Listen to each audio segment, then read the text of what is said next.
बिस्मिल्लाहिर्रहमानिर्रहीम। अस्सलाम वालेकुम वरहमतुल्लाह। हम हज के अहकाम के बारे में तज़किरा कर रहे थे, जिसका हम आज पार्ट 6 को बयान करेंगे। अहकाम सई।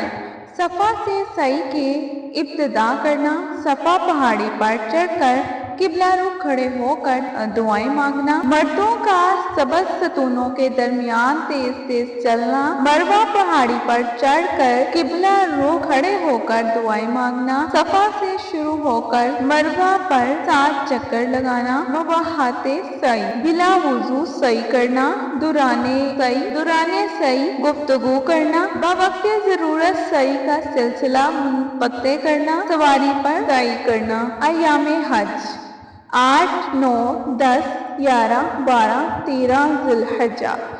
8 ज़िलहज्जा योमे तरविया, सूरज तुलू होने के बाद और नमाज ज़ोहर से पहले मीना पहुंचना। मीना में 5 नमाजें ज़ोहर, असर, मगरिब, इशा और फजर अदा करना। मीना में तमाम नमाजें कसर के साथ अदा करना, बकसरत बुलंद आवाज से तलबिया कहना। 9 ज़िलहज्जा यौम अरफा, तलुए आफ्ताब के बाद मना से अरफात रवाना होना, ज़वाले आफ्ताब के बाद मस्जिद नमरा में खुतबा सुनना, ज़ोहर और असर की नमाज बाजमात अदा करना और कसर करके अदा करना। नमाजों के बाद जबले रहमत के करीब या जहाँ जगह मिले किबला रुख वकूफ करना। गुरूबे आफ्ताब के बाद मुज़दलिफ़ा रवाना होना और जाते हुए वादिये महसर से तेजी से गुजरना।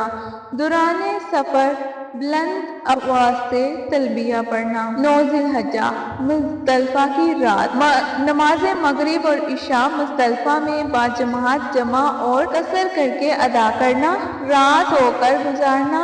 नमाज फजर वक्त से पहले अदा करना। नमाज फजर के बाद तलुए आफ्ताब से पहले तक मशअर हराम के करीब या जहाँ जगह मिले किबला रुख वकूफ करना।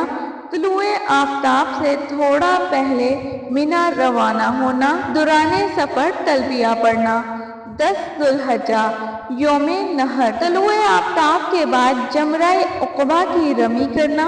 रमी से कबल तलबिया कहना बंद कर देना, कुर्बानी करना, हल्क़ या तक़सीर करना, मक्का जाकर तवाफ़े ज़ियारत करना, सई अदा करना, मक्का मुकरमा से मीना वापस आना। 11, 12, 13 ज़ुल्हज्जा अय्यामे तशरीक़, तमाम रातें मीना में गुजारना, जमराए ओला, जमराए वुस्ता, जमराए उक़बा की ज़वाले आफ्ताब के बाद रमी करना, बकसरत तकबीर व तहलील, तक़दीस व तहमीद और अज़कार व ताइफ अदा करना। 12 ज़िलहज्जा को वापस आना हो तो गुरूबे आफ्ताब से कबल मीना से निकलना, मक्का वापस आकर अपने शहर या मुल्क रुखसत होने से कबल तवाफ़े विदा करना।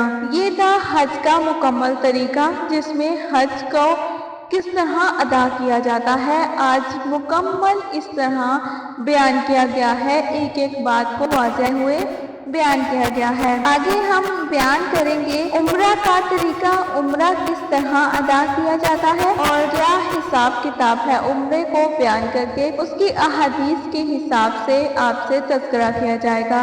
अपना ख्याल रखिएगा। अस्सलामु अलैकुम वरहमतुल्लाह।